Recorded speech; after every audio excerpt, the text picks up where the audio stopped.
আনন্দের দিন বেশি দিন থাকলো না বাবা, আনন্দের দিন বেশি দিন থাকলো না। কারণ যখন অক্রূর রথে চাপিয়ে নিয়ে চলে গেলেন কৃষ্ণকে মথুরায়, মথুরায় গিয়ে কৃষ্ণকে বধ করলেন, কংসকে বধ করলেন কৃষ্ণচন্দ্র। আর কংসকে বধ করলে কি হবে? কংস বধ হলেও কংসের শ্বশুর জরাসন্ধ মরে যায়নি, বারবার আক্রমণ করতে লাগলো মথুরায়। তাই ওই যে ভারতীয় রাজনীতির সঙ্গে এমন ভাবে জড়িয়ে গেলেন কৃষ্ণচন্দ্র, আর তিনি বৃন্দাবনে ফিরে আসতে পারলেন না। আর বৃন্দাবনে শুরু হয়ে গেল তীব্র বিরহ। সখাগণ কানাই কানাই বলে কেঁদে পাগল। আর সুদামা, তার দশা চোখে বর্ণনা করা যায় না। কৃষ্ণ বিরহে কানাই কানাই বলে কাঁদতে কাঁদতে সুদামা উন্মাদ হয়ে গেছে। ধুলাই লুটিয়ে কানাই কানাই বলে গড়াগড়ি দেয়। এমনকি বৃন্দাবন মথুরা থেকে যদি কোনো গরু আসে, ওই গরুটাকেও গলা জড়িয়ে ধরে বলে, ওরে বলতে পারিস আমার ভাই কানাই কেমন আছে, আমার ভাই কানাই কেমন আছে। তখন সুদামার বাবা মোটুক মহারাজ মনে মনে চিন্তা করলো, হাই হাই রে, আমার ছেলেটা চোখের সামনে এইভাবে কৃষ্ণ বিরহে পাগল হয়ে যাবে, আমি কি বাবা হয়ে দাঁড়িয়ে দাঁড়িয়ে দেখতে পারবো? একটা ব্যবস্থা আমাকে করতে হবে। তাই সুদামার বাবা মোটুক মহারাজ তলায় তলায় খোঁজ নিয়ে জানতে পারলেন যে কৃষ্ণ আর বলরামকে পড়াশোনা করার জন্য রাজা বসুদেব পাঠাচ্ছেন শান্তিপনি মুনির বিশ্ববিদ্যালয়ে। মোটুক মহারাজ ভাবলেন, তাহলে আমার ছেলে সুদামাকেও আমি শান্তিপনি মুনির বিশ্ববিদ্যালয়ে ভর্তি করে দেব, তাহলে ছেলে আমার কৃষ্ণকে দেখতে পেলে পাগল হওয়া থেকে বেঁচে যাবে, আর ছেলে পড়াশোনা করে পণ্ডিত হবে, আর ছেলে আমার কৃষ্ণের সঙ্গে বন্ধুত্বটাও বজায় থাকবে। এক ঢিলে দুই পাখি নয়, তিন পাখি মরে যাবে, তাই না? কৃষ্ণের সঙ্গে বন্ধুত্বটাও বজায় থাকবে, পড়াশোনা শিখে আসবে, পণ্ডিত হবে, আর পাগল হওয়া থেকেও বেঁচে যাবে। এই বলে সুদামাকে ওই ভর্তি করে দিল শান্তিপনি মুনির বিশ্ববিদ্যালয়ে। আর ওদিকে কৃষ্ণ বলরামও সেখানে এসেছে।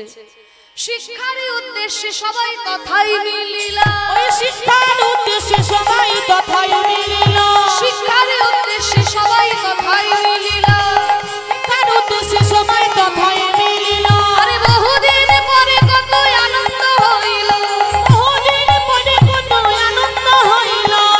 আনন্দ ধরে না, ওই আনন্দ ধরে না, আনন্দ ধরে না, আনন্দ ধরে। বহুদিন পরে সখা পেয়ে আনন্দ ধরে না, বহুদিন পরে সখা পেয়ে আনন্দ ধরে না। আরে বহুদিন পরে কত আনন্দ হইল, ওই বহুদিন পরে কত আনন্দ হইল। যেই না কৃষ্ণকে দেখতে পেয়েছে, সুদামা বুকের মধ্যে জড়িয়ে ধরেছে, কানাই ভাই, কানাই তোকে আমি কতদিন দেখতে পাইনি কানাই, আমি সবার কাছে তোর খবর নিয়েছি ভাই, তুই ভালো আছিস তো ভাই, তুই ভালো আছিস তো? হ্যাঁ রে সুদামা, আমি ভালো আছি, তুই থাম থাম, তুই চুপ কেন? চুপ করবো? ওই দেখ আমাদের গুরু মশাই আসছে। যেই বলেছে গুরু মশাই আসছে, সব চুপচাপ দাঁড়িয়ে গেছে। যেই না গুরু মশাই শান্তিপনি মুনি এসেছেন, বললেন, বাহ, আমার বিশ্ববিদ্যালয়ে তোমরা সবাই শিক্ষা গ্রহণ করার জন্য এসেছো, সবাইকে আমি শিক্ষা দান করব, তার আগে একটু সবার সাথে পরিচয়টা সেরে নিই। তোমাদের মধ্যে সবার বড় কে? সবার বড় আমি গুরুদেব। তুমি সবার বড়? হ্যাঁ। তোমার নাম কি? আমার নাম বলরাম। দাদা বলরাম একটু তোতলা মতো ছিল, তা বলছে আমার নাম বলরাম। আচ্ছা বলরাম, আমার বিশ্ববিদ্যালয়ে তুমি কি বিদ্যা লাভ করতে চাও? আমি কি বিদ্যা লাভ করতে চাই গুরুদেব? আমি ধনুর বিদ্যা লাভ করতে চাই। ধনুর বিদ্যা শিখতে চাও? হ্যাঁ। তাহলে ঠিক আছে ঠিক আছে বাবা, তুমি যখন ধনুর বিদ্যা শিখতে চাও, তোমাকে মুখ চালাতে হবে না, তোমার হাত চললেই যথেষ্ট। মুখ চালানোর জন্য তো কৃষ্ণচন্দ্র রয়েছেন, শ্রীমদ্ ভগবত গীতায় তিনি যা বলেছেন আর দ্বিতীয় কাউকে বলতে হবে না।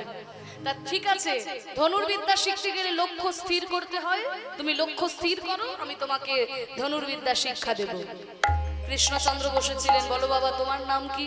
বলে গুরুদেব আমার নাম কৃষ্ণচন্দ্র।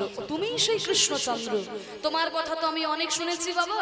আস্তে আস্তে ভারতবর্ষের মানুষ তোমাকে সম্মান করতে শুরু করেছে। তা বলো আমার বিশ্ববিদ্যালয়ে তুমি কি বিদ্যা লাভ করতে চাও? বলে গুরুদেব আপনার বিশ্ববিদ্যালয়ে কি কি বিদ্যা শিক্ষা দান করা হয়? বাহ, শোনো আমার বিদ্যালয়ে 64 কলার 14 শাস্ত্রের সঙ্গে 64 কলা বিদ্যা শিক্ষা দান করা হয়।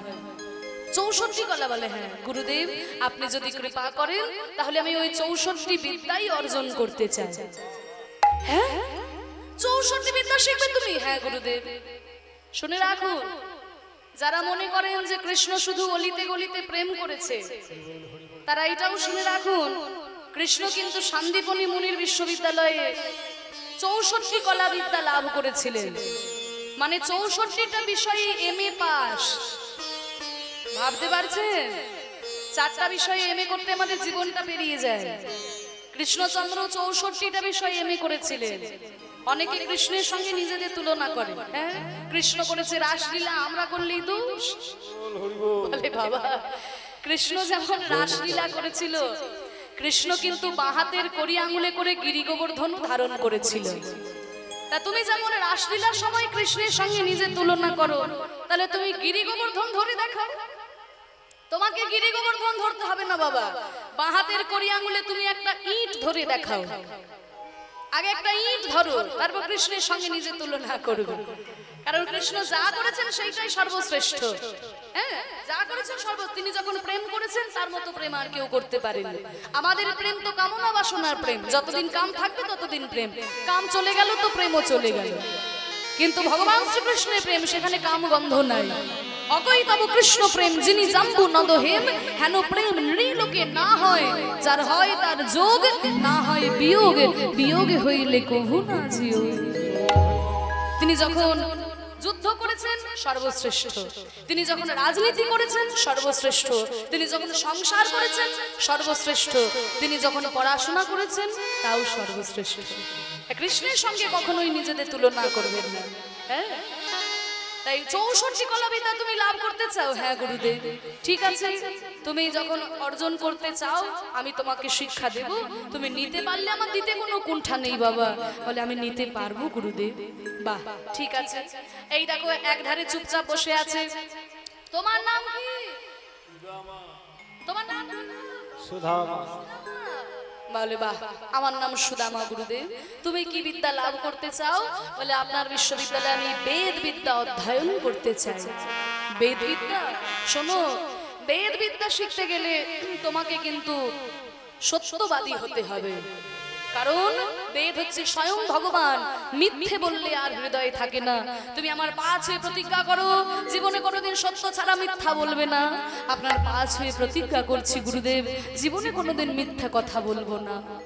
ঠিক আছে তোমরা শিক্ষা গ্রহণ করো। তোমাদের গুরুমা সুমুখী দেবী বলছিলেন জ্বালানির কাঠ নাকি ফুরিয়ে গেছে, তা তোমরা যদি কেউ গিয়ে একটু নিয়ে আসতে। এই সুদামা আমরা জ্বালানির কাঠ নিয়ে আসবো। গুরুদেব আমরা এক্ষুনি যাচ্ছি, চল চল সুদামা তাড়াতাড়ি নিয়ে আসি। এই বলে যেই না ওই জঙ্গলের মধ্যে কাঠ সংগ্রহ করতে গেলেন সুদামাকে সঙ্গে নিয়ে কৃষ্ণচন্দ্র। আর ওই কাঠ সংগ্রহ করতে করতে হঠাৎ শুরু হয়ে গেল তীব্র ঝড় বৃষ্টি। চারিদিকে ঘন কালো অন্ধকার মেঘে ছেয়ে গেল। তীব্র ঝড় বৃষ্টির মধ্যে কৃষ্ণ সুদামা কেউ কাউকে দেখতে পাচ্ছে না। সুদামা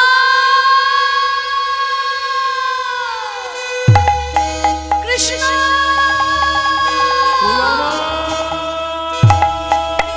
কৃষ্ণ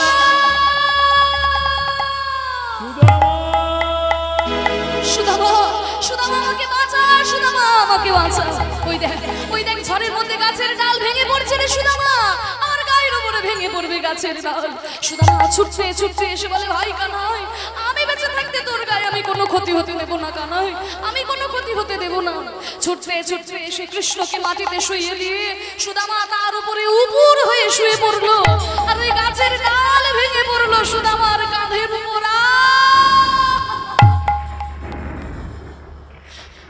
ওরে কানাই আমার গায়ে ব্যথা লাগে লাগুক কানাই, আমি তোকে বাঁচাবো কানাই, আমি তোকে বাঁচাবো। সুদামার কাঁধের উপরে গাছ ভেঙে পড়লো, পাথর পড়ছে, কৃষ্ণের অঙ্গে কোনো ক্ষতি হতে দেবে না। মায়েরা, একটু আগে আমি বললাম ভগবান শ্রীকৃষ্ণ বাঁ হাতের কড়ি আঙুলে গিরি গোবর্ধন ধারণ করেছিলেন। তা যে কৃষ্ণ বাঁ হাতের কড়ি আঙুলে গিরি গোবর্ধন ধারণ করেছিলেন, সেই কৃষ্ণ কি পারতেন না ওই নিজের হাতে গাছের ডালকে আটকে দিতে? আজকে সুদামাকে বলছে তুই আমাকে বাঁচা। আসলে কি জানেন তো, ভক্তের কাছে কখনোই ভগবান নিজের শক্তি প্রদর্শন করে না। সুদামার কাছে কৃষ্ণ ভগবান নয়, তার প্রাণের সখা, তার বন্ধু। তাই আজকে দেখুন মা যশোমতীর কি ক্ষমতা আছে গোপালকে দড়ি দিয়ে বেঁধে রাখা, কিন্তু মায়ের হাতে বাঁধা থাকে কেন? ওই মায়ের প্রেমকে আস্বাদন করার জন্য, ভালোবাসাকে আস্বাদন করার জন্য। সারা রাত্রি বুকে করে সুদামা জড়িয়ে ধরে আছে, আর কৃষ্ণ মুচকি মুচকি হাসছে। সারা রাত্রি পরে যখন ঝড় বৃষ্টি থেমে গেল, শান্তিবনী মুনি ছুটতে ছুটতে এসে দেখে কি একটা ঢিপির মধ্যে কৃষ্ণ সুদামা দাঁড়িয়ে আছে, বুকে জড়িয়ে ধরেছে। বাবা, তোমাদেরকে বনে পাঠিয়ে সারা রাত্রি আমার ঘুম নাই, তোমরা ঠিক আছো তো? কৃষ্ণ বলছে, হ্যাঁ গুরুদেব, জানেন এই সুদামা আমার কোনো ক্ষতি হতে দেয়নি। ওর গায়ে পাথর পড়েছে, ওর গায়ে গাছের ডাল ভেঙেছে, আমার কোনো ক্ষতি হতে দেয়নি। শোনো কৃষ্ণ, এই সুদামাই হচ্ছে তোমার সত্যিকারের বন্ধু। প্রকৃত বন্ধু কাকে বলে জানো? বিপদের সময় যে পাশে দাঁড়িয়ে থাকে সেই তো প্রকৃত বন্ধু। আমরা সুখের সময় সবাইকে পাশে পাই বাবা, বিপদের সময় পাই না। যে বিপদের সময় পাশে দাঁড়িয়ে থাকে সেই হচ্ছে সত্যিকারের বন্ধু। আর এই রকম বন্ধুকে কোনোদিন ভুলে যেতে না। যে বিপদে আপনার পাশে দাঁড়িয়েছিল সেই রকম বন্ধুকে কোনোদিন ভুলে যেতে নাই। তা তুমি জানো সুদামাকে কোনোদিন ভুলো না কৃষ্ণ, তুমি জানো সুদামাকে কোনোদিন ছেড়ো না। অনেকগুলো বছর কেটে গেল, শিক্ষা গুরু গৃহে সম্পন্ন হলো। শিক্ষা সম্পন্ন হয়েছে, বা সবার মাথায় পাগড়ি পরিয়ে দেওয়া হবে। তাহলে বলো না, তুমি ধনুর্বিদ্যার পণ্ডিত হয়েছো, ঠিক আছে গুরুদেব, এটা তোমার মাথায় পরিয়ে দিলাম আমি ধনুর্বিদ্যা। কৃষ্ণ, সুদামা তুমি বেদ বিদ্যার পণ্ডিত হয়েছো, এই নাও তোমার মাথায় পরিয়ে দিলাম বেদ বিদ্যা। মানে এখন যেমন সার্টিফিকেট দেওয়া হয়, তখনকার দিনে পাগড়ি দেওয়া হতো, এক একটা বিষয়ের এক এক রকম পাগড়ি। সব থেকে সাজানো সুন্দর বড় একটা পাগড়ি এনেছে কৃষ্ণের জন্য, 64 বিদ্যা। আজ পর্যন্ত কেউ শিখতে পারেনি, কৃষ্ণ তো চন্দ্র পেরেছে, তাই কৃষ্ণের মাথায় পরিয়ে দিল 64 বিদ্যার পাগড়ি। গুরুচরণে প্রণাম করে কৃষ্ণ বলরাম চলে গেলেন মথুরায়, আর ওদিকে সুদামাও এসেছে বৃন্দাবনে। যখন এসেছে, সুদামার বাবা মোটুক মহারাজের আনন্দ আর ধরে না। আরে শোনো শোনো, আরে আমার ছেলে সুদামা, বুঝেছো, শান্তিবনী মুনির বিশ্ববিদ্যালয়ে পড়াশোনা করেছে। শুধু তাই নয়, বেদ বিদ্যার পণ্ডিত হয়েছে, কৃষ্ণ বলরামের সঙ্গে পড়াশোনা শিখেছে। জানো কত সুন্দর পাগড়ি পেয়েছে। তা আমার ছেলে যখন আমি যোগ্য হয়েছে, তা ছেলের তো একটু বিবাহের ব্যবস্থা করতে হতো। তা তোমরা যদি কেউ খোঁজ খবর নিয়ে একটু পাত্রীর সন্ধান দিতে পারতে। তা ও ঘটক মশাই, কোন পাত্রীর সন্ধান আছে নাকি? আছে আছে, তাহলে আমার ছেলের জন্য ব্যবস্থা করো। কি নাম? সুশীলা। বাহ, নাম শুনে মন ভরে গেল। সুশীলা নামেতে কন্যা, রূপে গুণে সম। সুশীলা নামেতে কন্যা, রূপে গুণে সম। বিধি গড়েছিল তারে বড় নিরূপম। ওই বিধি গড়েছিল তারে বড় নিরূপম। শুভ দিনে শুভক্ষণে বিবাহ হইল। ওই শুভ দিনে শুভক্ষণে বিবাহ হইল। ওই পাড়া প্রতিবেশীর মনে আনন্দ বাড়িল। ওই পাড়া প্রতিবেশীর মনে আনন্দ বাড়িল। আনন্দ ধরে না, ওই আনন্দ ধরে না। সুদামার বিবাহেতে আনন্দ ধরে না। ওই সুদামার বিবাহেতে আনন্দ ধরে না। ধুমধাম করে সুদামার সঙ্গে সুশীলার শুভ বিবাহ সম্পন্ন হলো। সুখের সংসার একেবারে রাজ্যটুক হয়ে গেল। কারণ সুদামা গুরুচরণে প্রণাম করে বলেছিল জীবনে কোনোদিন মিথ্যা বলবে না। আর ওদিকে সুশীলাও শিব ঠাকুরের মাথায় জল ঢেলে বলেছিল আমার স্বামী যেন সত্যবাদী হয়। সুখের সংসার, কিন্তু মাগো সুখের দিন তো বেশি দিন থাকে না। সুখমাপতিত সেপ্যাং দুঃখমাপতিতং তথা চক্রবর্ত পরিবর্তন্তে সুখানি চ দুঃখানি চ। সুখ দুঃখ দুটি ভাই কখনো একসঙ্গে থাকতে পারে না। সুখ থাকলে দুঃখ থাকে না, দুঃখ থাকলে সুখ থাকে না।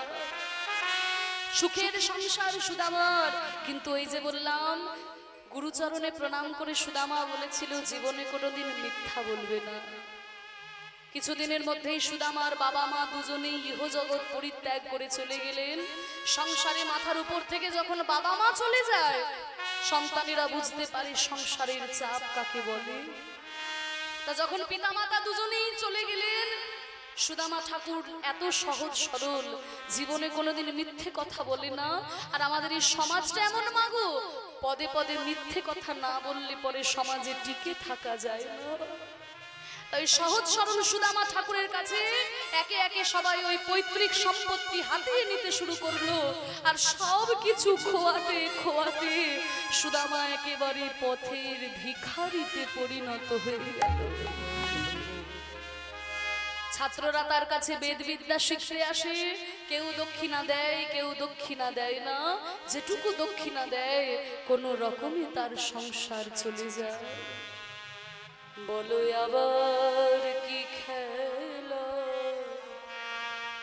খেলিবে শ্রীহরি,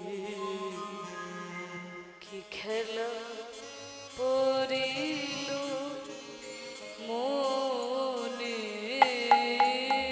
বলে আবার কি খেলা খেলিবে শ্রীহরি, কি খেলা পড়িল মনে।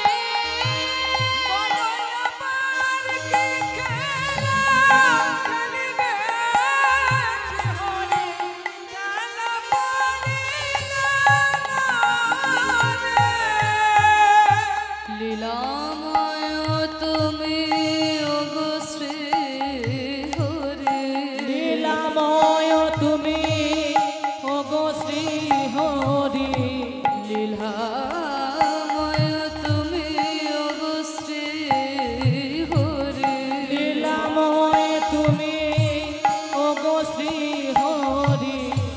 খেলা বুঝিব আমি কেমনে, আবার কি খেলা খেলিবে শ্রীহরি, কি খেলা পড়িল মনে। আবার কি খেলা খেলিবে শ্রীহরি, কি খেলা পড়িল মনে।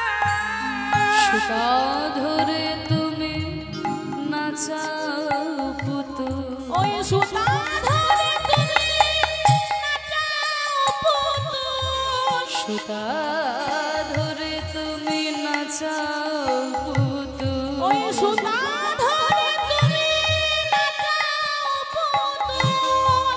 তাই কেউ হাসে কেউ কাঁদিয়া ব্যাকুল, নদীর কুল ভাঙিয়া গড়ই ওই কুল। মলিন ফুল ভাঙিয়া গড়ায় ওই কুল। নদীর কুল খেলা বুঝিব আমি কেমনে। বলি আবার কি খেলা খেলিবে শ্রীহরি, কি খেলা পড়িল মনে। আবার কি খেলা খেলিবে শ্রীহরি, কি খেলা পড়িল মনে। সুশীলা দেবী এসে বলছে স্বামী, স্বামী সংসারের অর্থ কষ্ট আপনাকে ব্যথা দিচ্ছে। না না সুশীলা, অর্থের জন্য আমি চিন্তা করি না। আজকে আমার বাবা মায়ের কথা বড় মনে হচ্ছে। সুশীলা দেবী মনে মনে ভাবছে আমার স্বামী দুঃখে যন্ত্রণায় ছটফট করছে, যদি একটু আনন্দ আমার স্বামীকে দিতে পারতাম। তাই সুশীলা দেবী বলল, স্বামী, আমি শুনেছি আপনার বন্ধু কৃষ্ণচন্দ্র নাকি সম্প্রতি দ্বারকায় রাজত্ব স্থাপন করেছে। তা যার বন্ধু রাজা, তারাও এমন দুঃখ দুর্দশা, আপনার বন্ধুর কাছে আপনি একবার যান না, তার কাছে গেলেই আপনার দুঃখ দূরে যাবে। তুমি কি বলছো সুশীলা? তুমি কি আমাকে কৃষ্ণের কাছে চাইতে বলছো? না না, আপনি ভুল ভাবছেন স্বামী। আমি চাইতে কেন বলবো? আপনি তো অনেকদিন আপনার বন্ধুর কাছে যাননি, তাকে দেখলেই আপনার মনের দুঃখ দূরে যাবে। এই কথা তুমি ঠিক বলেছো সুশীলা। সেই কোন গুরুগৃহে আমাদের দেখা হয়েছে, তারপর তো দেখা হয়নি। কিন্তু সুশীলা, তুমি যে আমাকে কৃষ্ণের কাছে যেতে বলছো, কিন্তু আমি তার কাছে খালি হাতে কেমন করে যাই বলো দেখি সুশীলা? কি বাবা, বন্ধুর বাড়ি যদি বন্ধু প্রতিদিন যায়, সঙ্গে করে কিছু না নিয়ে গেলেও চলে, কিন্তু বহু বছর পরে যদি বন্ধুর বাড়ি বন্ধু যায়, তাহলে কি আর খালি হাতে যেতে পারে? তা কৃষ্ণের কাছে আমি যাব, কিন্তু কৃষ্ণকে দেবার মতো যে আমার কিছু নাই সুশীলা। তুমি যদি কোনো উপহার আমাকে এনে দিতে পারো, সেই উপহার নিয়ে আমি যাব। উপহার? তাহলে একটু অপেক্ষা করুন স্বামী। মনে মনে ভাবলাম, আমার সংসারে তো উপহার দেওয়ার মতো কিছু নাই, আমি বরং বৃন্দাবনের দাঁড়িয়ে দাঁড়িয়ে একটু যাই, একটু ভিক্ষা করে দেখি, যদি কিছু পাই তাহলে সেটাই আমার স্বামীর হাতে তুলে দেব। এই বলে যখন সুশীলা দেবী ভিক্ষা করতে বেরিয়েছেন, সুশীলাকে দেখে নানানজন নানান কথা বলছে। কেউ কেউ বলছে, দেখো দেখো, ওই দেখো সুদামার বউটা, ওই তো সুদামার বউ। হ্যাঁ, তার স্বামী নাকি সত্যবাদী যুধিষ্ঠির গো, সত্য ছাড়া মিথ্যে কথা বলে না। আমরা তো সব মিথ্যেবাদী, তাই আমাদের সঙ্গে কথা বলে না। তা কি আমাদের কাছে আবার ভিক্ষা করতে আসছে? আমাদের দেওয়া ভিক্ষার অন্ন পেটে সইবে তো? সমাজে কত রকমের মানুষ নানান কটু কথা বলছে। সুশীলা দেবী বলছেন, শোনো, তোমরা কি ভাবছো তোমাদের দেওয়া ভিক্ষার অন্নে আমার সংসার চলবে? তোমরা ভুল ভাবছো। আমার স্বামী বেদবিদ্যার পণ্ডিত, তার কাছে ছাত্ররা পড়াশোনা শিখতে আসে, তারা যেটুকু দক্ষিণা দেয় আমার সংসার কোনো রকমই চলে যায়। কিন্তু এই যে তোমাদের যে ভিক্ষা দেবে, যে উপহার দেবে, আমার স্বামী সেই উপহার সরাসরি ভগবান শ্রীকৃষ্ণের চরণে পৌঁছে দেবে। তোমরা তো যেতে পারবে না, তাই আমাদের স্বামী তোমাদের হয়ে পাঠিয়ে দেবে। 4টি পাড়া ছিল মা, পূর্ব পশ্চিম উত্তর দক্ষিণ। 4টি পাড়া থেকে একজন করে ভিক্ষা দিল। আর খুব সৌভাগ্যের বিষয়, 4 জনই কিন্তু এক মুঠো করে চিড়ে ভিক্ষা দিয়েছে। এখানে তত্ত্ব আছে। ওই যে একটা পাড়া থেকে একজন ভিক্ষা দিল, ওই একজনের জন্য কিন্তু সারা পাড়াটাই কৃষ্ণের রোষানল থেকে রক্ষা পেয়ে গেল। কোন এলাকায়, কোন অঞ্চলে যদি একজন ভালো মানুষ থাকে, তার জন্য পুরো এলাকাটাই কৃষ্ণের রোষানল থেকে বেঁচে যায়। কিন্তু যদি একজনও ভালো মানুষ না থাকে, কৃষ্ণের রোষানলে পুরো এলাকাটাই ধ্বংস হয়ে যায়। আবার 4 জন 4টি কারণে ভিক্ষা দিল, ধর্ম, অর্থ, কাম, মোক্ষ। এই চতুর্বর্গের জন্যই আমরা ছুটে চলেছি। কেউ ধর্মের জন্য ভিক্ষা দিল, কেউ অর্থের জন্য ভিক্ষা দিল, কেউ কামনা বাসনা পরিতৃপ্তি করতে ভিক্ষা দিল, আর কেউ মোক্ষ লাভের আশায় ভিক্ষা দিল। তাই 4 মুঠো ছেড়ে নিয়ে সুশীলা দেবী বলছে, স্বামী, আর কিছু জোগাড় করতে পারিনি, এই সামান্য শুকনো চিড়ে আমি জোগাড় করতে পেরেছি স্বামী। এই চিড়েটাই না হয় আপনার বন্ধুকে উপহার দেবে। এই বলে সেই 4 মুঠো চিড়ে আঁচলের মধ্যে বেঁধে আজকে সুদামা চলেছে সেই কৃষ্ণের কাছে। হ্যাঁ, চিড়ে আজকে আঁচলের মধ্যে বেঁধে নিয়ে যাচ্ছে কৃষ্ণের কাছে। আর রাম নাম গাইতে গাইতে, কৃষ্ণ নাম গাইতে গাইতে যাচ্ছে। पायो जी मैंने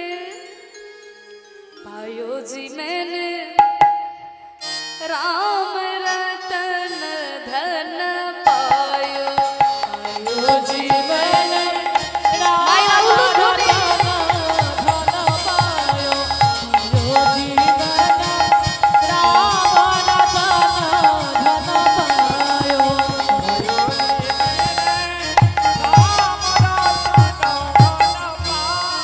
वस्तु अमूल्य दे मोरो सतगुरु,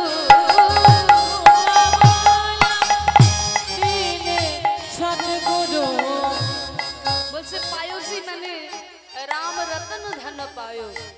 এই রাম রত্ন, এই শ্যাম রত্ন হৃদয়ে লাভ করতে হবে। কিন্তু লাভ তখনই করা যাবে যখন সদ্গুরুর আশ্রয় করবেন। গুরুচরণ আশ্রয় না করলে পরে এই শ্যাম রত্ন হৃদয়ে লাভ করতে পারবেন না। তাই বলছে বস্তু অমূল্য দে মরো সতগুরু, সতগুরু कृपा कर कृपा कर अपनायो জীবন রাম রতন ধন পায়ো, জীবন রাম রতন ধন পায়ো, জীবন রাম রতন ধন পায়ো। ये राम रतन ऐसा रतन है कि चोर ना लूटे और खर्च ना खूटे। চোর না লোটে, খরচ না টোটে। এই রাম রত্ন হলো এমন রত্ন যেটা চোরে চুরি করতে পারে না। ও মাইরা, কোন রত্ন যদি আমাদের ঘরে থাকে, এই যে ধরুন হিরে চুনি পান্না, এই রত্নগুলো যদি থাকে, রত্ন তো চুরি হয়ে যেতেই পারে, তাই না? চুরি হয়ে যেতেই পারে। কিন্তু এই যে আপনারা বসে বসে কীর্তন শ্রবণ করছেন, আপনাদের হৃদয়ে যে ভক্তি রত্ন সঞ্চার হলো, এই ভক্তি রত্ন কিন্তু কেউ চুরি করতে পারবে না। ये राम रतन ऐसा रतन है कि चोर ना लूटे और खर्च ना खूटे। চোর না লোটে, খরচ না টোটে। চোরে তো চুরি করতে পারে না, আবার কি হয় জানো, দিনে দিনে বেড়ে যায়। কি গো মা, বাড়িতে যদি একটা হিরে বাক্সতে ভরে রাখো, এক বছর পরে দুটো হবে, হবে কি? কিন্তু এই ভক্তি রত্ন হৃদয়ে থাকলে পরে দিনে দিনে বেড়ে যায়। কেমন? এই যে আজকে কীর্তন শুনলে হৃদয়ে ভক্তি সঞ্চার হলো, আবার যদি কোথাও কীর্তন হয় ছুটে ছুটে চলে যাবে, মনে হবে যেন একবার গিয়ে শুনে আসে। সেইখানে যাবে, আরো ভক্তি সঞ্চার হবে, দিনে দিনে বেড়ে যাবে। দিন দিন বরত সবায়ো পায়ো জীবন রাম রতন বিদায় গো হরি গো। জীবন রাম রতন ধন পায়ো, পায়ো জীবন রাম রতন ধন পায়ো, পায়ো জীবন जन्म जन्म के पूजे पाए, जन्म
কৃষ্ণচন্দ্র কি দ্বারকাধিপতি কৃষ্ণচন্দ্র কি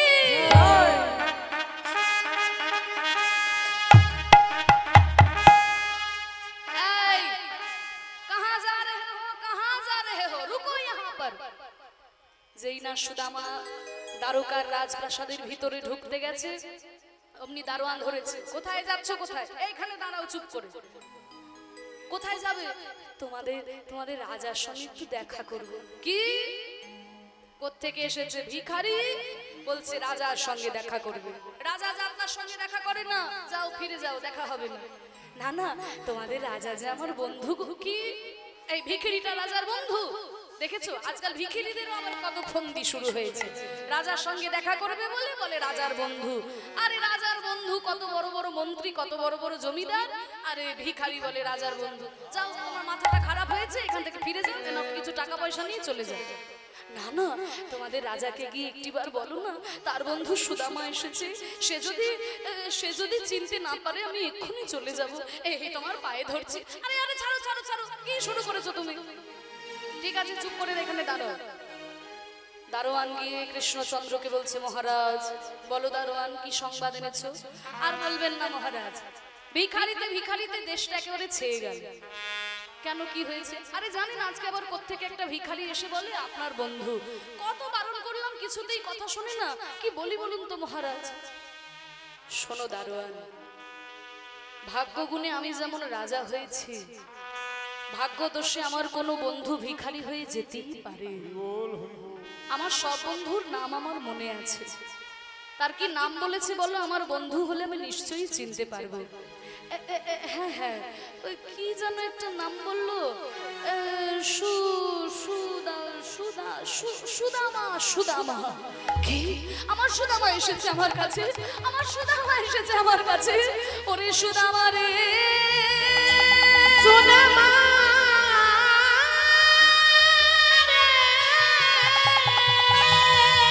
ওরে সুদামা রে সুদামা রে। ছুটতে ছুটতে অঙ্গ থেকে বসন খুলে বলে যাচ্ছে কৃষ্ণের। একেবারে দরজায় গিয়ে সুদামাকে বুকের মধ্যে জড়িয়ে ধরেছে। সুদামা, এতদিন পরে ভাই কানাইকে মনে পড়েছে। সুদামা, তুই বাইরে কেন দাঁড়িয়ে আছিস? ভাই চল চল, তাড়াতাড়ি ভিতরে চল। বুকে জড়িয়ে ধরে সুদামাকে টানতে টানতে নিয়ে চলে গেল। এই দৃশ্য দেখে দারোয়ানের তো মাথায় হাত। সর্বনাশ! এই ভিখারিটা রাজার বন্ধু। ভাগ্যিস তুই একটা চর থাপ্পড় বসিয়ে দিলি গো, আমার চাকরিটাই চলে যেত। তাহলে বাইরে থেকে দেখে কাউকে বোঝা যায় না ভিতরে তার কি গুণ রয়েছে। তাই বাইরে থেকে কখনোই কাউকে বিচার করা উচিত নয়। সুদামা বলছে, ওরে কৃষ্ণ বলছে, সুদামা তুই এতদিন পরে আমার কাছে এলি ভাই, চল চল, তোকে কোথায় বসতে দেবো ভাই, তোকে কোথায় বসতে দেবো? এত বড় রাজপ্রাসাদে সুদামাকে বসতে দেওয়ার জায়গা পাচ্ছে না কৃষ্ণ। বলে এক কাজ কর সুদামা, তুই আমার এই সোনার সিংহাসনের উপর বস। তাই সুদামাকে সোনার সিংহাসনের উপর বসিয়েছে। ওগো তোমরা কে কোথায় আছো গো? আমার বৃন্দাবন থেকে বন্ধু এসেছে সুদামা, একটু জল নিয়ে এসো, একটু জল নিয়ে এসো। সবাই ছুটে এসেছে জল নিয়ে। ভগবান শ্রীকৃষ্ণ সুদামার পা দুটিকে ধুইয়ে দেবে। আজকে সবাই জল এনেছে। কতজন জল এনেছে জানো? ভগবান শ্রীকৃষ্ণের 16,108টা স্ত্রী। 16,108টা স্ত্রী সবাই এক ঘড়া করে জল এনেছে, সুদামার পায়ে ঢালবে। এবার দেখুন, ওই 16,000 ঘড়া জল যদি সুদামার পায়ে ঢালি, তাহলে তো গোটা রাজপ্রাসাদটাই ভেসে যাবে, তাই না? তা কৃষ্ণচন্দ্র বিধান দিলেন, ঠিক আছে তোমরা যতজন আছো সবাই 1 চামচ করে জল এই বড় গামলাটার মধ্যে দাও, তাহলে গামলাটা ভরে যাবে আর সবার জলই সুদামার পায়ে দেওয়া হবে। এই বলে সবাই 1 চামচ করে জল ওই গামলার মধ্যে দিল। আর সেই জল নিয়ে কৃষ্ণচন্দ্র সুদামার চরণ দুটিকে ভালো করে ধুইয়ে দিয়েছে। কোথাও কাঁটা বেঁধেছিল বের করে দিয়েছে, কোথাও রক্ত বেরিয়েছিল পরিষ্কার করে দিয়েছে। ওরে সুদামা, আমার কাছে আসতে তোর বড় কষ্ট হয়েছে না রে? না না কৃষ্ণ, ঠিক আছে ঠিক আছে। এই বলে সেই চরণ দুটিকে ধুইয়ে দিয়ে নিজের বসন দিয়ে ভালো করে মুছিয়ে দিয়েছে। হ্যাঁ রে সুদামা, তুই এতদিন পরে এসেছিস তো এক কাজ কর, তোর এই বস্ত্রগুলো সব নোংরা হয়েছে, তুই আমার এই রাজবস্ত্রগুলো পর। না না ঠিক আছে কৃষ্ণ, আরে তুই পর বলছি। জোর করে নিজের রাজবস্ত্র পরিয়েছে। আজকে সেবা দিয়েছে সুদামাকে, সোনার থালায় 52 ব্যঞ্জন রন্ধন করে সুদামাকে সেবা দিল। সেবা হয়ে যাওয়ার পরে সোনার পালঙ্কে ঘুমোতে দিয়েছে, সোনার খাটে। তা যে সুদামার মাটির মেঝেতে ঘুমানো অভ্যেস, তার কি আর সোনার খাটে ঘুম আসে? সারা রাত জেগে জেগে কাটিয়েছে। যেই না সকাল হয়েছে, কৃষ্ণ এসে বলছে, হ্যাঁ রে সুদামা, তুই কাল থেকে এসেছিস, তোর সঙ্গে দুটো কথাই বলা হয়নি, আয় সুদামা তোর সঙ্গে দুটো গল্প করি। হ্যাঁ রে সুদামা, তুই ভালো আছিস তো? হ্যাঁ কৃষ্ণ আমি ভালো আছি। আচ্ছা তুই বিবাহ করেছিস? হ্যাঁ কৃষ্ণ আমি বিবাহ করেছি। আচ্ছা তোর স্ত্রী তোর মনের মতো হয়েছে তো? মানে বাবা কীর্তন শুনতে ভালোবাসে আর মা হিন্দি সিরিয়াল ছাড়া আর কিছুই ভালোবাসে না, তাহলে তো হবে না। দুজনকেই একই পথের পথিক হতে হবে। সহধর্মিনী মানে কি? স্বামীর ধর্মে যিনি সহযোগিতা করেন তিনিই তো সহধর্মিনী। তা তোর স্ত্রী তোর মনের মতো হয়েছে তো? হ্যাঁ, সেই তো আমাকে তোর কাছে পাঠিয়েছে, তাই নাকি? হ্যাঁ রে সুদামা, তুই এতদিন পরে আমার কাছে এলি, তোর গুরুদেবের কথা মনে আছে? বলে মনে থাকবে না? শোন, জীবনে কোনোদিন গুরুদেবকে ভুলে যাবি না। আমাদের জীবনে আমরা 3 রকমের গুরু পাই, জানিস? প্রথম গুরুকে শোন সুদামা, জনক প্রথম গুরু, আমাদের জন্ম যাহা হইতে। ওই জনক প্রথম গুরু, জন্ম যাহা হইতে। পিতা মাতা আদি গুরু কহিনু সাক্ষাতে। ওই পিতা মাতা আদি গুরু কহিলাম সাক্ষাতে। বাবা মা হচ্ছে আমাদের জীবনের প্রথম গুরু, কারণ পিতা মাতার কাছে আমাদের প্রথম শিক্ষা শুরু হয়। তাই পিতা মাতাকে কোনোদিন অসম্মান করতে নাই, তারা হচ্ছে আমাদের জীবনের প্রথম গুরু। দ্বিতীয় গুরুকে দ্বিতীয়তে গুরু রূপে বৈষ্ণব ব্রাহ্মণ।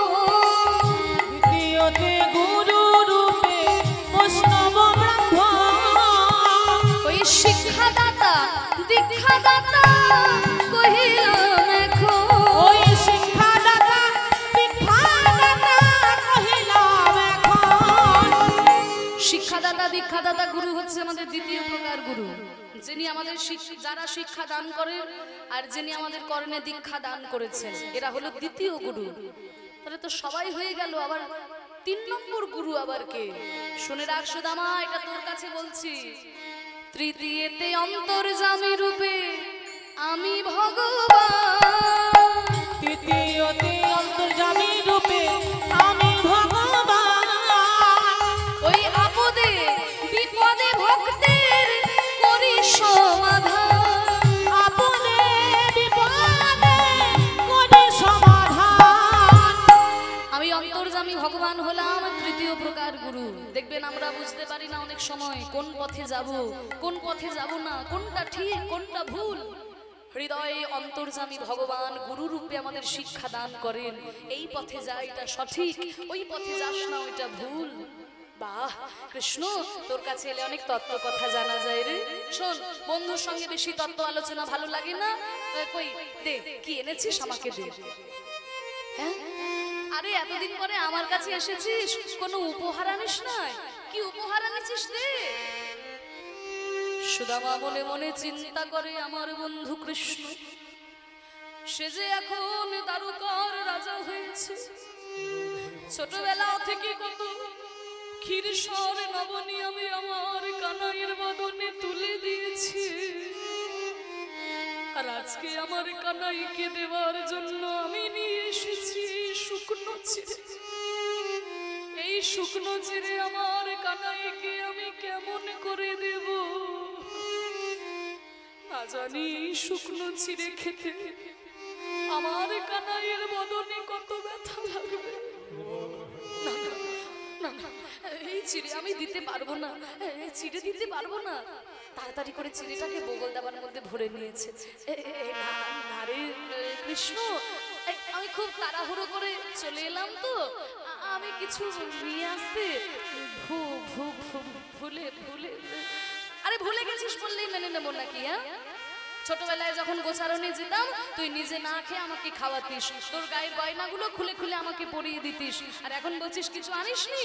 ওই তো তোর হাতের মধ্যে কি একটা রয়েছে মনে হচ্ছে, নিশ্চয়ই ভালো কিছু আছে। দেখি দেখি, দে দে তাড়াতাড়ি দে। না রে, আমি কিছু আনিনি রে। আরে দে না, কিছু আনিনি কৃষ্ণ, বলছি তো কিছু। ঠিক আছে ঠিক আছে, আনিসনি, বেশ করেছিস। কৃষ্ণ মনে মনে চিন্তা করছে একটু চাতুরালি না করলে হবে না। ঠিক আছে, তুই আনিসনি, বেশ করেছিস। ওরে সুদামা, তুই তো এতদিন পরে এসেছিস, তোকে একটু ভালো করে আলিঙ্গনই করা হয়নি। আয় তো সুদামা, তোকে একটু ভালো করে আলিঙ্গন করি। আলিঙ্গন তো করতে পারবি? সুদামা বলছে, হ্যাঁ রে কৃষ্ণ, আলিঙ্গন একবার কেন 100 বার করবো। এবার দেখুন, সুদামা তো সহজ সরল চাতুরালি বোঝে না, আর কৃষ্ণ তো চতুর।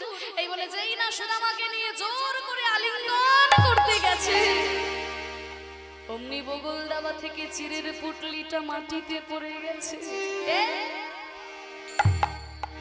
আমি জানতাম তুই আমার কাছে আসবি আর কোনো উপহার আনবি না, এটা হতেই পারে না। এই তো, এই পুটলির মধ্যে কি রয়েছে, নিশ্চয়ই কোনো ভালো কিছু আছে। যেই না তাড়াতাড়ি করে পুটলিটা খুলেছে, দেখে তার মধ্যে রয়েছে ভিজানো চিড়ে। কৃষ্ণ বলে, ওরে সুদামা রে,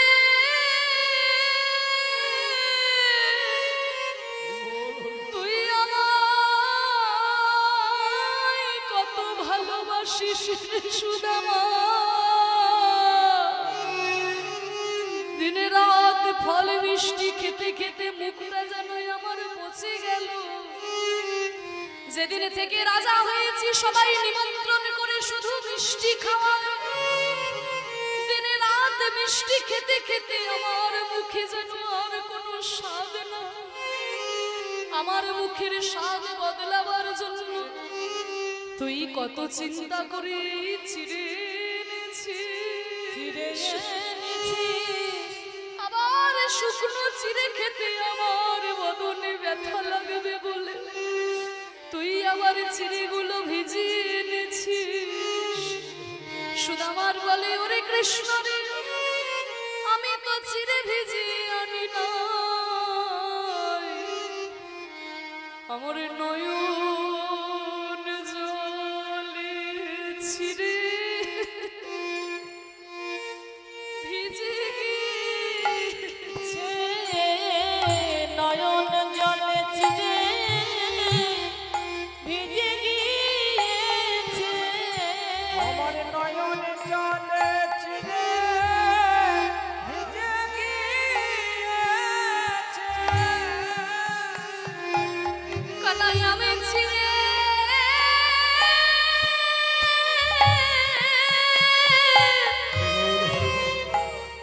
কানাই আমি ছিড়ে ভিজাই নাই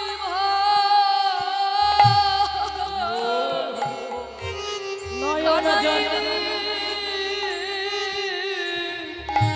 আমার নয়ন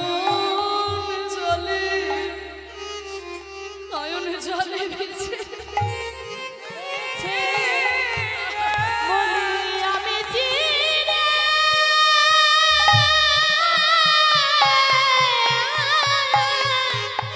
বিদায় গৌর হরি। ভিজাই নাই রে,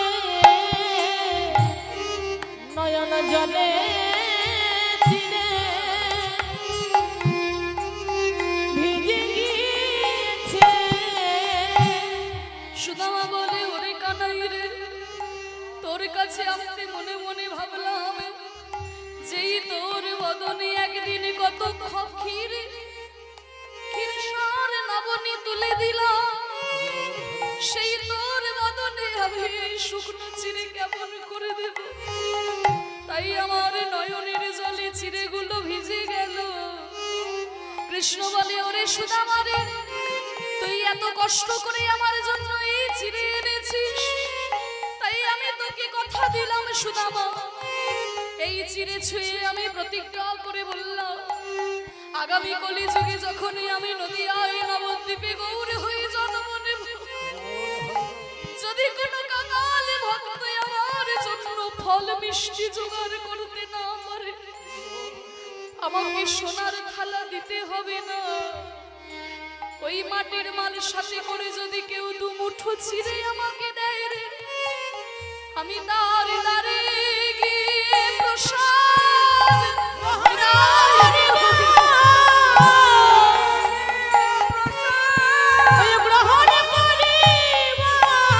ওই কলেজে ঘরে ঘরে দাঁড়ে দাঁড়ে প্রসাদ গ্রহণ করিব, বলে দিবেন ঘরে ঘরে মুখে হরি হরি হরি বলে দিবেন ঘরে ঘরে ঘরে ঘরে দাঁড়ে আমি দাঁড়ে গিয়ে প্রসাদ গ্রহণ করিব। চিরে চিরে প্রতিজ্ঞা করে বলল, আগামী কলিযুগে যখন আমি গৌর হয়ে জন্ম নেব, যদি কোনো কাঙাল ভক্ত আমার জন্য ফল মিষ্টি জোগাড় করতে না পারে, আমাকে সোনার থালা দিতে হবে না, মাটির মালসা করে যদি কেউ দুমুঠো চিড়ে দেয়, তার দ্বারে গিয়ে আমি প্রসাদ গ্রহণ করব। ওই জন্য দেখবে যে কোনো জায়গায় যখন 24 প্রহর হয়, মহাপ্রভুকে যখন আনা হয়, মাটির মাল সাথে করে কিন্তু চিড়ে ভোগ দেওয়া হয়। চিড়ে ছাড়া মহাপ্রভুর ভোগ হয় না। সেই যে কৃষ্ণ কথা দিয়েছিল সুদামাকে, সুদামা বলছে, কানাই এবার আমাকে বিদায় দে, তুই আজই চলে যাবি ভাই? হ্যাঁ রে। বলে, ঠিক আছে সুদামা, তুই ভালো আছিস তো, তোর কোনো অভাব নেই তো? বলে, ওরে ভগবান কৃষ্ণ যার বন্ধু, তার আবার কিসের অভাব? বিদায় নিয়ে চলে গেল সুদামা, কিন্তু সুদামা কিছু চাইবে না তাই বলে কৃষ্ণ কিছু দেবে না। বিশ্বকর্মাকে ডেকে বলছে, শোনো বিশ্বকর্মা, তুমি সুদামার তাল পাতার কুটিরটা ভেঙে আমার রাজপ্রাসাদের মতো একটা রাজপ্রাসাদ তৈরি করে দাও। আর ওদিকে মা লক্ষ্মীকে ডেকে বললো, শোনো মা লক্ষ্মী, তুমি সুদামার স্ত্রী সুশীলাকে সাদা গায়ে গয়না পরিয়ে সাজিয়ে দিয়ে এসো। মা লক্ষ্মী গিয়ে সুশীলাকে সাজিয়ে দিল গয়না পরিয়ে, আর ওইদিকে বিশ্বকর্মা গিয়ে রাজপ্রাসাদ করে দিয়েছে, আর ওদিকে চিড়ে নিয়ে টানাটানি পড়েছে। এক মুঠো চিড়ে গোবিন্দ খেয়ে নিয়েছে, আর 3 মুঠো চিড়ে পড়ে আছে। যেই না খেতে গেছে, রুক্মিণী এসে বলছে, স্বামী আর আপনি চিড়ে খাবেন না, এই যে আপনি চিড়ে খেয়েছেন, চিড়ে তো লক্ষ্মী, ওই এক মুঠো চিড়ে খেয়েছেন, লক্ষ্মী সব সুদামার ঘরে চলে গেছে। এবার আপনি যদি আরো চিড়ে খেয়ে নেন, আমরাও তো লক্ষ্মীর রূপ, আমাদেরকেও সুদামার ঘরে গিয়ে পড়ে থাকতে হবে, তাই আর আপনি চিড়ে খাবেন না, ওই আপনার অনেক বড় সংসার তো, দিন ওই চিড়ে আমায় দিন, আমি প্রসাদ করে দেব। এই বলে চিড়ে একটু একটু করে ভেঙে ভেঙে দিচ্ছে সবাইকে। কোথায় ছিল নারদ মুনি, এসে বলছে, ও মারু কিনে এখানে কি দেওয়া হচ্ছে? বলে, সুদামার চোখের জলে ভিজানো চিড়ে কৃষ্ণ প্রসাদ করেছে, ওইটা দেওয়া হচ্ছে, তাহলে আমাকে একটু প্রসাদ দাও। আপনি তো মুনি ঋষি মানুষ, আমি কি আর নিজের হাতে দিতে পারি? তবে প্রসাদ তো খুব অল্প, আপনি বরং একটা চিড়ে একটুখানি ভেঙে নিন। এই বলে একটা চিড়ে যেই না ভেঙে নিয়েছে নারদ, এক কণা প্রসাদ যখন নারদ পাইল, ওই এক কন্যা প্রসাদ যখন নারদ পাইল, এবারে নাচিতে নাচিতে নারদ কৈলাসেতে গেল। ওই নাচিতে নাচিতে নারদ কৈলাসেতে গেল, ওই নাচিতে নাচিতে নারদ কৈলাসেতে গেল। কৈলাসে শিব ঠাকুরের কাছে এসেছে। মামা, আরে ও মামা, কি হলো কি? তুমি কি সারা জীবন ধ্যানই করবে নাকি? আরে আমার ধ্যান করাই কাজ। আর ওদিকে কি খোঁজ খবর তুমি নেবে না? আমার সব অফিসার ফিট করা আছে। অফিসার? হ্যাঁ, কারা তোমার অফিসার? এই দেখছো সবাই আমার অফিসার। কারা তোমার অফিসার গো? এই ভূত প্রেত ডাকিনী যোগিনী সবাই আমার অফিসার। হরিজি বলছে, নন্দী ভিঙ্গি ভূত প্রেত ডাকিনী যোগিনী, বলে এরা বসে তোমার বসে মাইনে নিচ্ছে আর খোঁজ খবর দিচ্ছে না আমাকে। বলছে সবাই বসে বসে মাইনে খাচ্ছে, কেউ খোঁজ খবর দিচ্ছে না। ও মামা, হ্যাঁ, আমি পেয়েছি গো, পেয়েছি। কি পেয়েছো? আরে প্রসাদ পেয়েছি গো, প্রসাদ। প্রসাদ? যেমন তেমন প্রসাদ নয়, সুদামার চোখের জলে ভেজানো চিড়ে কৃষ্ণ প্রসাদ করেছে, সেই প্রসাদ আমি পেয়েছি। ও বাবা, ওই জন্যই তোর এত আনন্দ? বলে হ্যাঁ। তাহলে তুই যে প্রসাদ পেলি আনন্দ করছিস, আমাকে একটু প্রসাদ দে। বলে আর তো প্রসাদ নেই। হ্যাঁ, বলে ওই যে মা রুক্মিণী একটা চিড়ে আমাকে একটু ভেঙে নিতে বললো, সেই চিড়ে তো আমি খেয়ে নিয়েছি মামা। বলে তুই যে নখে করে ভেঙেছিস? বলে হ্যাঁ। তাহলে দেখ না, নখের কোণে যদি একটুখানি লেগে থাকে। বলে হ্যাঁ তা থাকতে পারে, নোকে করে ভেঙেছিলাম তো। ও মামা, এই তো মনে হচ্ছে নোকের ডগা একটুখানি রয়েছে গো, এইটা তোমাকে দেব, তাহলে এইটাই তুমি নাও। এবারে নখাগ্রের প্রসাদ যখন ভোলানাথ পেল, ওই নখাগ্রের প্রসাদ যখন ভোলানাথ পেল, ওই বম বম বলে ভোলা নাচিতে লাগিল উলু ধরে, বলে ভোলা নাচিতে লাগিল, বলে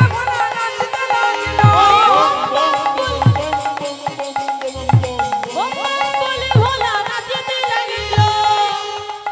এমন নৃত্য করছে একেবারে কৈলাস পর্বত কেঁপে গেছে। মা পার্বতী এসে বলছে কি ব্যাপার, সবাই তোমরা এই দুজনে মিলে এমন নৃত্য করছো, পর্বতটা কেঁপে গেল। আনন্দে নাচছি পার্বতী, আনন্দে। কিসের আনন্দ? ওই যে প্রসাদ পেয়ে আনন্দ করছি। তাহলে তোমরা মামা ভাগ্নে যুক্তি করে প্রসাদ পেলে, আমাকে প্রসাদ দাও। আর প্রসাদ নেই। হ্যাঁ, আর প্রসাদ নেই? বলে না আর নেই।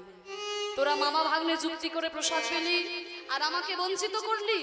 শোন, এই কৃষ্ণ যখন জগন্নাথ হয়ে পরিধামে বিরাজ করবে, সেই দিন আমি বিমলা মাতা নাম ধরে জগন্নাথ মন্দিরের পাশে বিরাজ করব। জগন্নাথের প্রসাদ সবার প্রথমে আমার কাছে আনা হবে।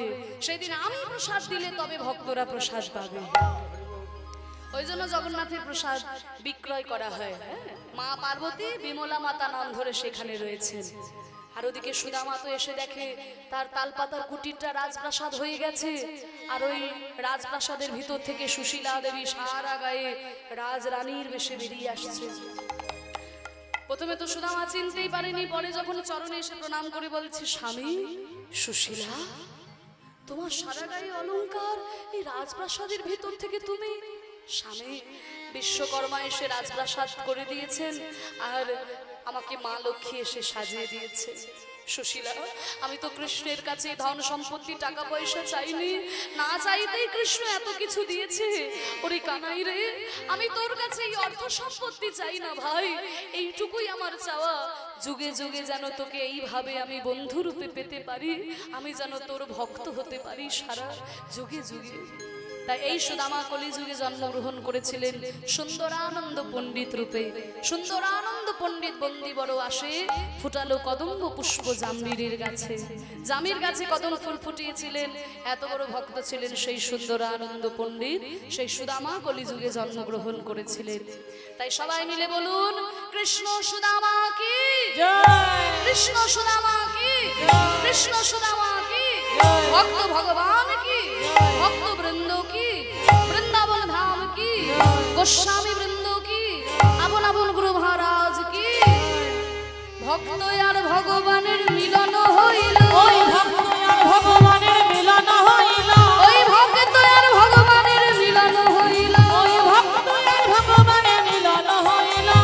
এবারে প্রেমানন্দে ভক্ত